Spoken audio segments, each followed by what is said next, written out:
नमस्कार प्रिय विद्यार्थियों, आज मैं फिर आपके सामने Anil Kumar Vyas the Edu Pocket YouTube channel पर मैंने आगे जो आपको टॉपिक करवाया था वो था संज्ञा के ऊपर। बहुत ज़्यादा महत्वपूर्ण है सभी कक्षाओं के लिए और सभी प्रतियोगी परीक्षाओं के लिए। संज्ञा के बारे में मैंने आपको बताया था, उसके मुख्य भेद बताए थे, विद्वानों की दृष्टि से उसके भेद बताए थे। तो कल मैंने आपको यानी आगामी क्लास में मैंने आपको संज्ञा का पहला भेद बताया था, व्यक्तिवाचक संज्ञा। अब मैं आपके सामने उसी संज्ञा का दूसरा भेद, जिसमें बच्चे काफ़ी यानी विपरीत स्थिति, कंफ्यूज वाली स्थिति में हो जाते हैं कि कौन सा जाति है और कौन सा व्यक्तिवाचक संज्ञा है। तो मैं आज आपके सामने व्यक्तिवाचक संज्ञा के बारे में जातिवाचक संज्ञा, व्यक्तिवाचक की कल मैंने आपको बताई थी प्रॉपरली, यानी उसका मेन जो उद्देश्य था वो किसी न किसी व्यक्ति के नाम का बोध कराता था, जैसे राम है, लक्ष्मण है, विशेष व्यक्ति के ऊपर। जातिवाचक में उन्हीं का समूह का बोध कराएगा, ठीक है ना। जैसे पक्षी है, ठीक है ना, पक्षियों में भी आपके तोता है, बगुला है, ठीक है, पशुओं में भी आपके गाय है, बकरी है, भेड़ है, तो ये सभी आपस में क्या हो जाएगी, जाति हो जाएगी। अब इसका मुख्य उद्देश्य मैं आपको ये बता देता हूं कि जातिवाचक में से व्यक्तिवाचक कैसे होता है। उन समूह में से किसी एक विशेष व्यक्ति को अगर अपन निकाल देते हैं, जैसे गाय होती है, गाय अगर गाय पढ़ते हैं तब तो वो जातिवाचक है, लेकिन उसको व्यक्तिवाचक कब होगा, जब गाय में से अपन कहते हैं कपिला गाय, भूरी गाय, काली गाय अत्यधिक दूध देने वाली होती है, तो वहां पे वो जातिवाचक से किस में हो जाएगा, व्यक्तिवाचक में हो जाएगा। तो देखिए इसमें आप प्राणियों एवं पदार्थों की संपूर्ण जाति का बोध कराना ही क्या कहलाता है, जातिवाचक कहलाएगा। प्राणी और जाति का, ठीक है ना, संपूर्ण बोध कराए, प्राणियों एवं पदार्थों की संपूर्ण जाति का बोध कराने वाली संज्ञा क्या कहलाएगी, जातिवाचक कहलाती है। अब इसके लिए मुख्य बिंदु क्या कहा जा रहा है, जातिवाचक संज्ञा का क्षेत्र व्यक्तिवाचक संज्ञा की तुलना में क्या होता है, अधिक होता है। यानी कहने का मतलब ये हो गया है, जातिवाचक संज्ञा का क्षेत्र विस्तृत है, व्यक्तिवाचक का संज्ञा का क्षेत्र क्या होता है, लिमिट कम होता है। ये इसका एक महत्वपूर्ण बिंदु है। अब वो कह रहा है कि जातिवाचक संज्ञा में सम्मिलित शब्द जो है वो मुख्य शब्द है, वो मैंने आपके सामने रखे हैं। यानी उन शब्दों के आने से आप ये पहचान लोगे कि इसमें जातिवाचक संज्ञा है या व्यक्तिवाचक है या भाववाचक है। व्यक्तिवाचक के लिए कल मैंने आपको महत्वपूर्ण बिंदु लिखवाए थे एक एक। इसी प्रकार आज जातिवाचक के लिए महत्वपूर्ण बिंदु आप नोट कर लीजिएगा साथ साथ में और दिमाग में बैठा लीजिएगा, ये आते ही आपको कौन सी करनी है, जातिवाचक संज्ञा करनी है। तो पहला बिंदु इसमें आ रहा है, कहीं पे भी पशु पक्षियों के नाम अगर आपको मिल जाते हैं, तोता है, बिल्ली है, गाय है, भैंस है, चिड़िया है ना, तो पशु पक्षी के नाम कहीं पे भी आ जाते हैं, उसमें कौन सी संज्ञा रहेगी, जातिवाचक संज्ञा रहती है। जैसे देखिए तोता, चिड़िया, कबूतर, पशुओं में गाय है, भैंस है, बैल है, बकरी है, तो इस प्रकार का हो जाएगा आपके। दूसरा है पेड़ों के नाम अगर आपके सामने आ जाते हैं या फलों के नाम आ जाते हैं। देखिए आम है, केला है, अमरूद है, सेब है, चीकू है, लेकिन इसमें भी अगर अपन कह देते हैं फलों का राजा कौन, आम, तो फलों में से एक विशेष अगर अपन निकालेंगे तो उसमें कौन सी हो जाएगी, व्यक्तिवाचक हो जाएगी। ऐसे अगर सारे फलों के नाम आ रहे हैं तो उसमें कौन सी होगी आपके लिए, जातिवाचक हो जाएगी। दैनिक उपयोगी वस्तुएं, याद रखिएगा काफी बार प्रश्न इसके बारे में पूछा हुआ है, जैसे कुर्सी है, घड़ी है, टेबल है, तो इस प्रकार की जो भी वस्तुएं होती है उसमें भी कौन सी संज्ञा होगी, जातिवाचक संज्ञा होगी। प्राकृतिक आपदाओं के नाम, आंधी का आना, तूफान है, बाढ़ होना, तो ये प्राकृतिक देवी आपदाएं जो भी होगी उनमें भी कौन सी होगी, जातिवाचक संज्ञा होगी। शरीर के अंगों के नाम है, नाक है, आंख है, कान है, गला है, तो ये सभी किस में आ जाएंगे, आपके जातिवाचक में आ जाएगा। सामाजिक संबंधों के नाम, भाई, बहन, चाचा, चाची, ताऊ, मासी, फूफा, भुआ, ये सभी आपके आ जाते तो उसमें भी कौन सी होगी, जातिवाचक संज्ञा। जैसे बालक दे दिया जाए, बालिका है, लड़का है, लड़की है, ये सभी आपके क्या हो जाएंगे, जातिवाचक संज्ञा हो जाएगी।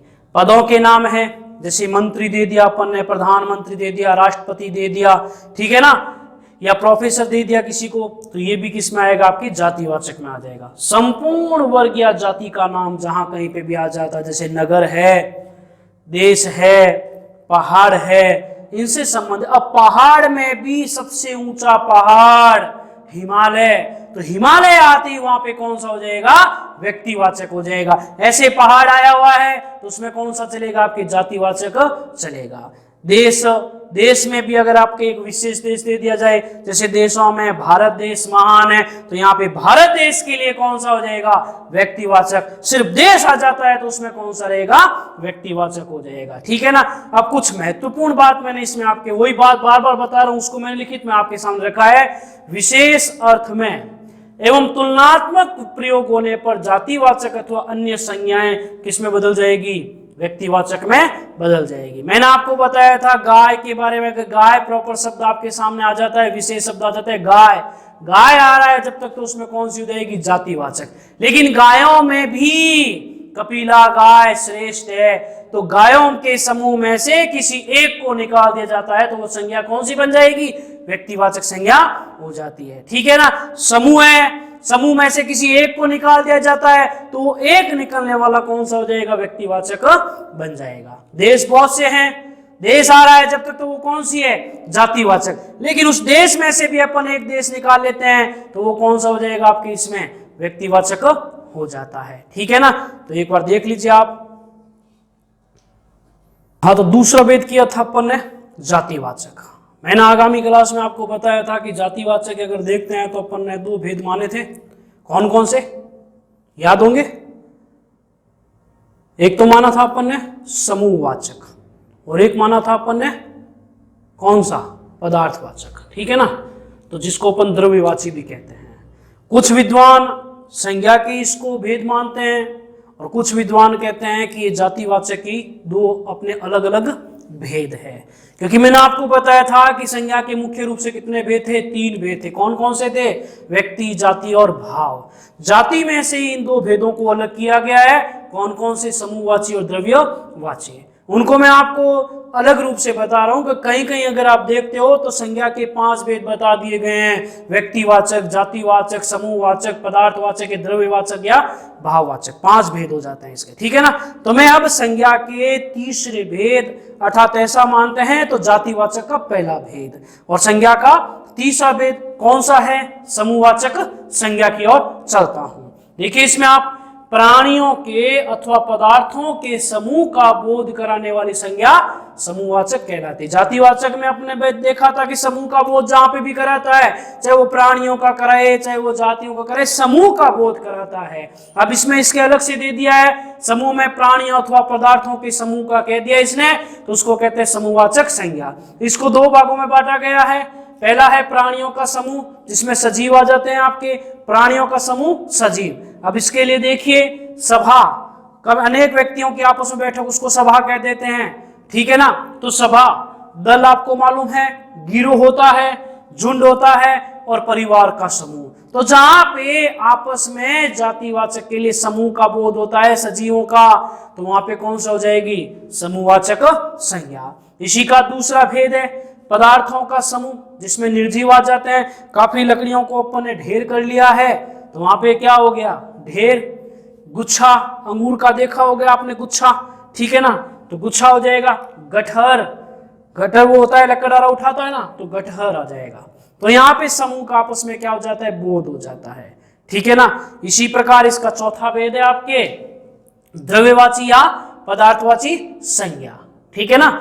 नाप तोल के पदार्थों अथवा वस्तुओं का बोध कराने वाली, नाप तोल के पदार्थों अथवा वस्तुओं का बोध कराने वाली संज्ञा क्या कहलाएगी, द्रव्यवाची संज्ञा कहलाती है। जैसे धातु एवं खनिज पदार्थ में अगर आप देखते हो, सोना है, चांदी है, लोहा है, पेट्रोल है, डीजल है, तो ये किस में आ जाएंगे, आपके द्रव्यवाची संज्ञा के अंतर्गत। देखिए सोना, चांदी, तांबा, डीजल, पेट्रोल, ये कौन से हो जाएंगे? धातु एवं खनिज पदार्थ हो जाएगा। इसी प्रकार खाद्य पदार्थों में आप देखते हो दूध, नाप तोल के, दही, छाछ, घी भी हो सकता है, तेल भी हो सकता है। तो इस प्रकार खाद्य पदार्थों में तो ये कौन सी हो जाएगी आपके? द्रव्यवाची या पदार्थवाची संज्ञा। देखिए बार बार कह रहा हूं, पेपर में इसको जातिवाचक संज्ञा के भी दो भेद पूछ सकते हैं, तो आपको याद रहना चाहिए दो भेद कौन से होंगे? समूह और पदार्थवाची। ऐसे पूछ सकता है विद्वानों की दृष्टि के अनुसार संज्ञा को कितने भागों में बांटा गया है? 5 भागों में, ठीक है ना। और जातिवाचक के कितने भेद हो गए? खुद के 2 हो गए हैं। क्लियर है? कंफ्यूज मत होना। मुख्य रूप से मैंने 3 भेद बताए थे। कौन कौन से? व्यक्तिवाचक, जातिवाचक और भाववाचक। विद्वानों ने अपनी सुविधा की दृष्टि से इसके कितने भेद कर दिए? 5 भेद कर दिए, क्योंकि पहले जातिवाचक के खुद के अपने 2 भेद हुआ करते थे, लेकिन विद्वानों ने अब संज्ञा के कितने भेद कर दिए? 5 भेद कर दिए। इन जातिवाचक के 2 भेदों को मिलाकर कितने भेद हो गए? 5 भेद हो गए। ठीक है, तो देखिए तो अब मैं आपके सामने संज्ञा का जो 5वां भेद है, मुख्यतः रूप से तीसरा और विद्वानों की दृष्टि के अनुसार 5वां भेद बहुत ज्यादा महत्वपूर्ण है, क्योंकि इससे बनने वाले शब्द प्राय पेपर में पूछे जाते हैं, जिस संज्ञा का नाम है भाववाचक संज्ञा। ठीक है ना। ये संज्ञा भाववाचक संज्ञा है, वो लगभग आपके प्रत्यय के आधार पर बनती है। क्लियर? देखिए इसमें आप पदार्थों एवं प्राणियों में पाए जाने वाले गुण, दोष, भाव, अवस्था, धर्म अथवा व्यापार का बोध कराने वाली संज्ञा क्या कहलाती है? भाववाचक संज्ञा। एक बार फिर बोल रहा हूं, देखिए पदार्थों एवं प्राणियों में पाए जाने वाले गुण, यानी पदार्थों और प्राणियों में पाए जाने वाले जो भी गुण है या दोष है या भाव है या उनकी अवस्था है या धर्म है या उनका व्यापार का अगर वो बोध कराते हैं तो ये संज्ञा क्या कहलाएगी? भाववाचक संज्ञा कहलाती है। जैसे लंबाई है, सुंदरता है, थकने वाला व्यक्ति, थकावट जिसको अपन महसूस करता है, मिठास है, बचपन है आदि। अब इसको अपन, इसीलिए मैंने विशेष लिखा है, भाववाचक संज्ञा प्रत्यय लगाकर 5 प्रकार से बनाई जाती है। अब इसमें ऑप्शन में पूछ लिया जाता है कि इसमें कौन संज्ञा है, तो जिस किसी भी संज्ञा के साथ क्या जुड़ा हुआ है? प्रत्यय जुड़ा हुआ है। चाहे वो आई है, चाहे वो ता है, चाहे वो इक प्रत्यय है, तो प्रत्यय का जो भी जुड़ाव रहेगा वो लगभग आपके कौन सी संज्ञा होगी? भाववाचक संज्ञा होती है। इसको हम 5 प्रकार से अपन देखते हैं। तो पहला प्रकार क्या बनता है? जातिवाचक संज्ञा के, यानी जातिवाचक संज्ञा के साथ अगर अपन प्रत्यय का प्रयोग करते हैं तो वो कौन सी संज्ञा बन जाती है? भाववाचक संज्ञा। पहला उदाहरण देखते हैं, यानी ता दिया हुआ है, प्रत्यय कौन सा है? ता। मूल शब्द क्या बनता है? मित्र। मित्र क्या है? जाति शब्द है, बहुत से मित्र होते हैं, समूह होता है मित्र का, तो उसके साथ अगर अपन ता का प्रयोग कर देते हैं तो क्या बन जाएगा? मित्रता कौन सा बन जाएगा? भाववाचक संज्ञा का उदाहरण बन जाता है।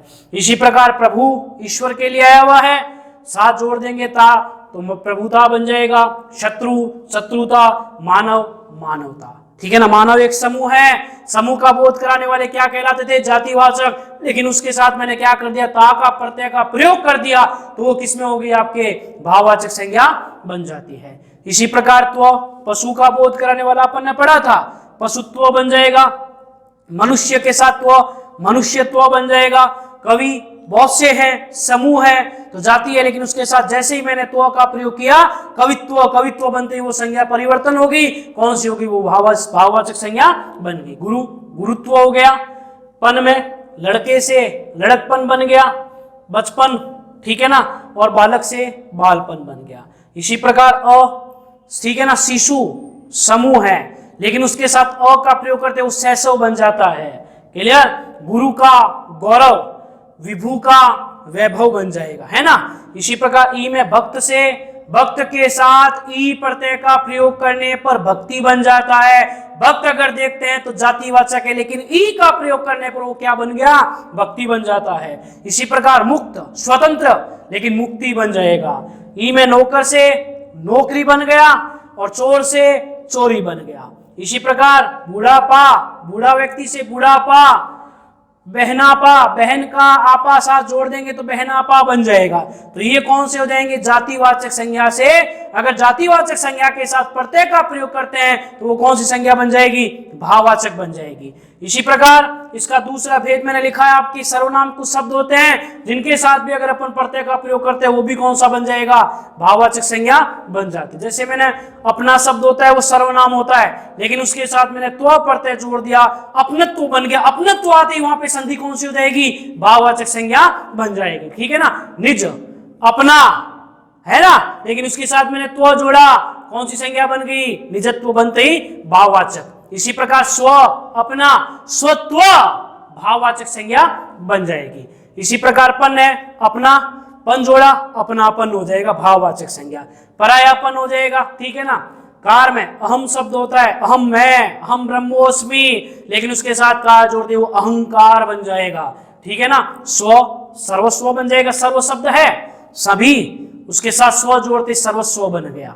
ठीक है ना। तो ये किससे बना? सर्वनाम से भाववाचक संज्ञा से संबंधित। अब बनता है इसमें विशेषण से भाववाचक संज्ञा आपको बनानी है, तो उसके लिए आई है, साफ से के साथ आई जोड़ेंगे, सफाई बन जाएगा। ठीक है ना। साफ शब्द क्या है? विशेषण है, सफाई। आई प्रत्यय जुड़ती है वहां पे संज्ञा कौन सी हो जाएगी? भाववाचक संज्ञा बन जाएगी। अच्छा होना व्यक्ति के गुण के आधार पर विशेषण हो गया। अच्छाई, उसमें अच्छाई देखो, अच्छाई देखो का मतलब उसकी भावना देखो कि वो अच्छा है या बुरा है, तो अच्छाई और बुराई आ जाएगी इसमें आपके। आस में खटास, खाटा, खटास, मिठास, तो ये बन जाएगा। ता में उदारता, वीरता और सरलता बन जाएगा। यह में मधुरता से माधुर्य, सौंदर्य हो गया, सुंदरता से सौंदर्य, स्वस्थ से स्वास्थ्य बन जाएगा। पन में खट्टा से खट्टापन, पीला से यानी पीला होता है उसका पीलापन बन जाएगा। वीर से वीरत्व, और ई का क्या बन जाएगा? लाल से लाली। लाल अपने आप में गुण किसका है? रंग का। रंग का बोध कौन कराता है? विशेषण। विशेषण के साथ मैंने प्रत्यय जोड़ दिया ई, तो वो क्या बन गया? लाली बन गया। ठीक है ना। तो इस प्रकार आपके सामने मैंने पहला लिखा है जातिवाचक संज्ञा का भाववाचक संज्ञा में किस प्रकार बदलना, दूसरा लिखा है सर्वनाम का भाववाचक संज्ञा में, और तीसरा लिखा है विशेषण का भाववाचक संज्ञा में। तो देख लीजिए एक बार आप। ठीक है। तो अब अपन भाववाचक संज्ञा के चौथे प्रकरण की ओर। जाति से भाववाचक कैसे बनाया जाता है मैंने आपको बता दिया है, सर्वनाम से बता दिया, विशेषण से बता दिया है। अब मैं आपके सामने क्रिया से भाववाचक संज्ञा। ठीक है ना। अर्थात तो मैंने आपको पहले ही बताया था कि जो भी ये शब्द उनके साथ प्रत्यय का निर्माण होते ही, वो चाहे जाति है तो ही भाववाचक बन जाएगा, सर्वनाम है तो ही भाववाचक बन जाएगा, विशेषण है तो ही भाववाचक बन जाएगा। इसी प्रकार क्रिया शब्द है, क्रिया के साथ अगर कुछ प्रत्ययों का अपन प्रयोग करते हैं तो वो भाववाचक संज्ञा में बदल जाते हैं। जैसे इसमें मैंने अ का प्रयोग किया है।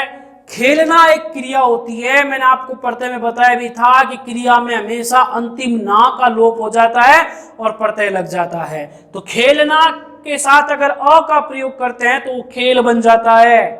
लूटना में लूट बन जाएगा और जीतना में जीत बन जाएगा। ठीक है ना। तो इसमें अ की ध्वनि आ रही है। खेलना अपने आप में एक क्रिया है, लेकिन उसके साथ जैसे ही अपन अ प्रत्यय का प्रयोग करोगे वो भाववाचक संज्ञा में बदलकर खेल शब्द बन जाएगा। लूटना एक क्रिया है लेकिन वो लूट बन जाएगा। जीतना एक क्रिया है लेकिन वो क्या बन जाएगा? जीत बन जाएगा।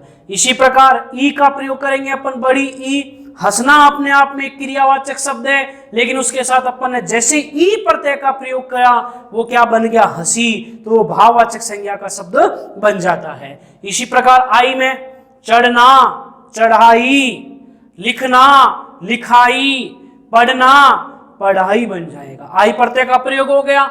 आवट में बनाना, बनावट हो गया। दिखाना, दिखावट हो गया। और थकान या थकना का क्या बन जाएगा? थकावट बन जाता है। ठीक है ना।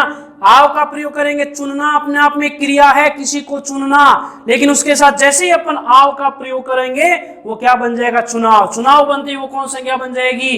भाववाचक संज्ञा बन जाती है। इसी प्रकार इसमें आकर अपन देखते हैं आहट शब्द है।